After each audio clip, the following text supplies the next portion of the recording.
Olá pessoal, tudo bem? Como é que vocês estão? Tudo jóia? Tudo certinho? Maravilha? Beleza aí com vocês? Muito bem. Nós falamos em aulas anteriores que nós estávamos comentando dentro do ambiente da fração que eu ia trazer um exercício que fala sobre comparação de fração. Então, como é que eu vejo, esse tipo de assunto dentro de exercício ou de situações problemas?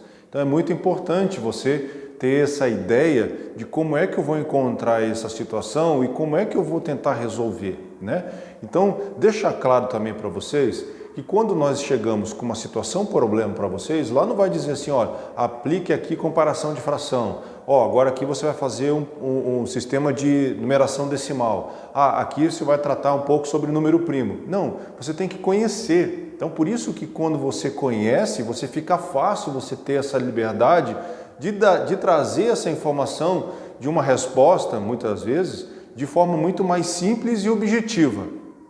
Então, quando uma situação problema chega para você, diante da sua rotina de estudo, diante da sua capacidade de intelectual e lógica, você tem condição de olhar para o exercício e pegar dentro da sua caixa de ferramenta, como é que eu vou resolver isso? Quais são esses instrumentos que eu vou pegar dentro da área da matemática para resolver essa situação problema?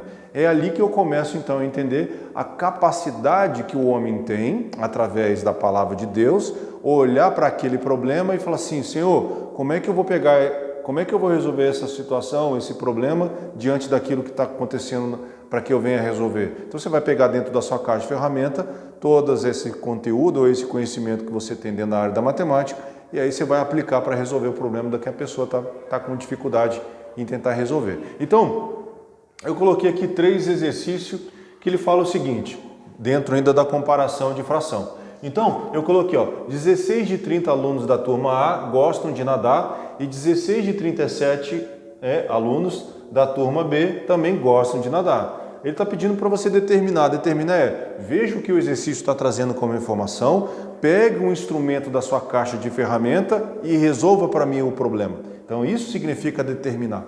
E determine qual classe tem uma fração maior de alunos que gostam de nadar. O que você observa quando eu estou fazendo comparação? Que a situação tem que ser igual, Então, por exemplo, se o exercício falasse que 16 de 30 alunos gostam de basquete e 16 de 37 gostam de futebol, eu não tenho como comparar. Não, eu não posso comparar. Porque tem pessoas que vão falar assim, não vou nem pensar em basquete, eu prefiro jogar bola.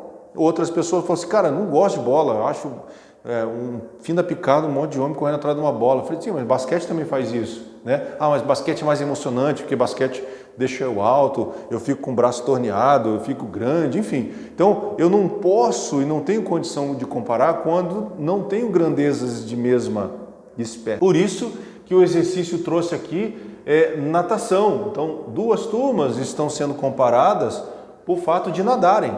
Então, como ele colocou aqui D, esse D aqui significa fração. Então, 16 de 30, e ali é 16 de 37. Na aula anterior, ou num vídeo que eu falei sobre comparação, eu trouxe que os denominadores são iguais. Quando os denominadores são iguais, que era no primeiro caso, eu vou verificar no numerador quem é o maior numeral. E o segundo caso dizia que os denominadores são diferentes, certo? Eu vou fazer o quê? Eu vou fazer uma fração equivalente entre essas 2, ou entre essas 3, ou entre essas 4, enfim, quantas frações forem.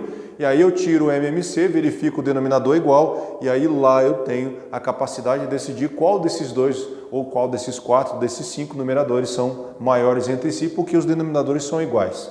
Aqui você observa que os denominadores, os numeradores são iguais.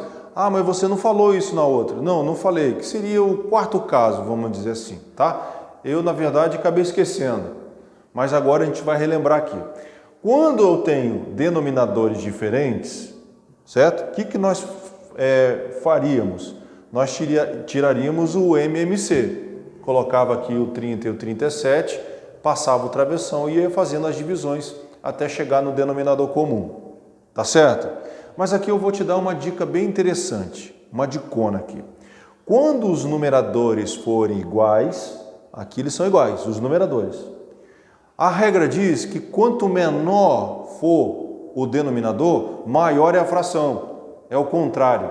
Então eu vou escrever aqui, ó, vou dar um asterisco aqui no meu exercício. Ó.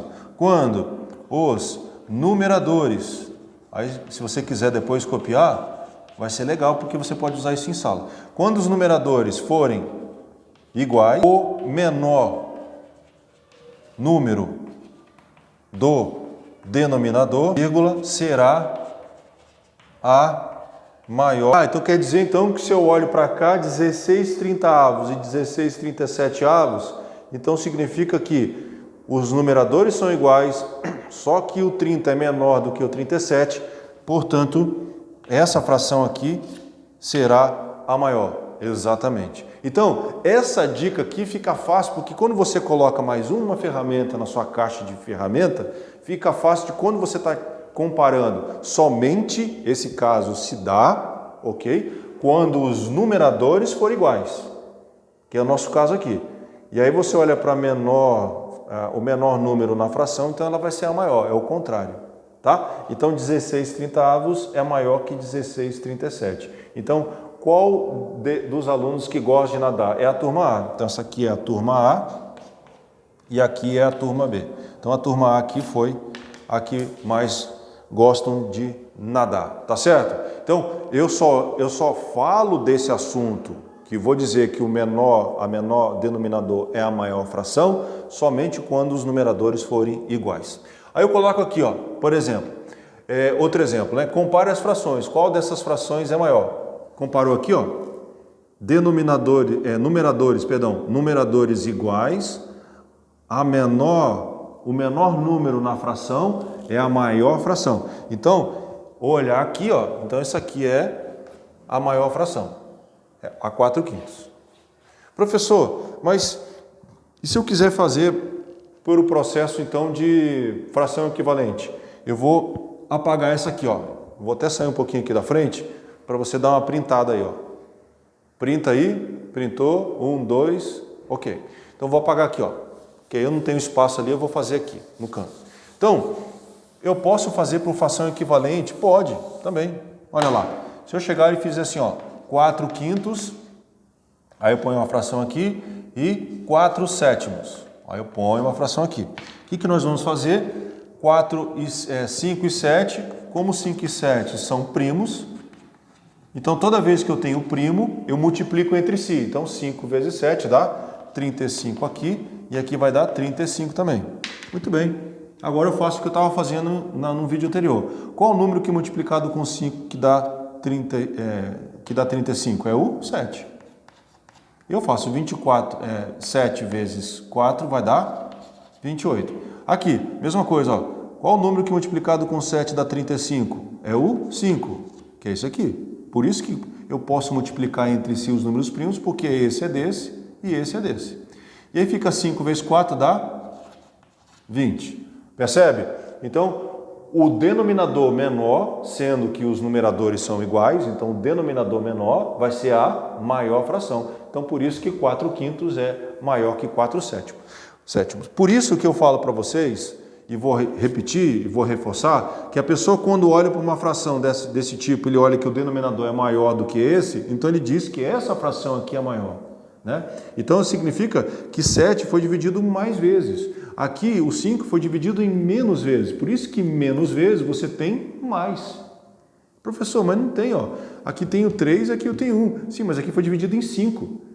E você tem um pedação aqui. Aqui foi dividido em 7. Então você imagina que esse 7 aqui, mesmo eu respeitando o mesmo tamanho, você imagina que 7 foi dividido porque eu tenho 7 pedaços e foi dado para 4 pessoas. Então você imagina que o pedacinho é pequeno. Agora, se eu tenho 5 pedaços e vou dar para 4 pessoas, então entende que o pedaço é maior. Então é uma coisa de lógica. Eu sei que você às vezes pode ser que não tenha entendido muito essa questão da lógica, mas parte do princípio de que os denominadores estão diferentes, eu teoricamente deveria fazer então uma fração equivalente. Mas a dica minha é, quando os numeradores são iguais, o menor número da fração, do denominador, o menor número do denominador, ela é a maior fração.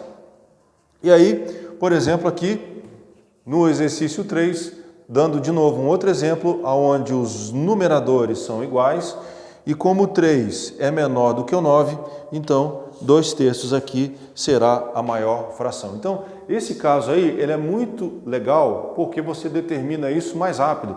Se você fizer também as frações equivalentes dessas duas frações, é a dica que eu fico aí, é a dica que eu dou. Inclusive, se você quiser fazer, você pode observar e tirar a prova real de que essa fração aqui é maior do que essa. Por quê? Porque essa aqui eu dividi em 3 e essa aqui eu dividi em 9. Então, você imagina que os pedacinhos são menores e esse 2/3 aqui, os pedacinhos são maiores. Tá bom? É isso aí. Eu queria deixar registrado aí que é importante você, então, classificar essas frações para comparar essas frações com denominadores iguais, com denominadores diferentes e com numeradores iguais. O que eu faço nesses 3 casos? Então tá aí explicado para você, tá bom? Espero ter te ajudado a compreender um pouco mais sobre comparação de fração e a gente se vê na próxima videoaula, tá bom? Um beijo para você, grande abraço, fica com Deus e até mais. Valeu, tchau, tchau!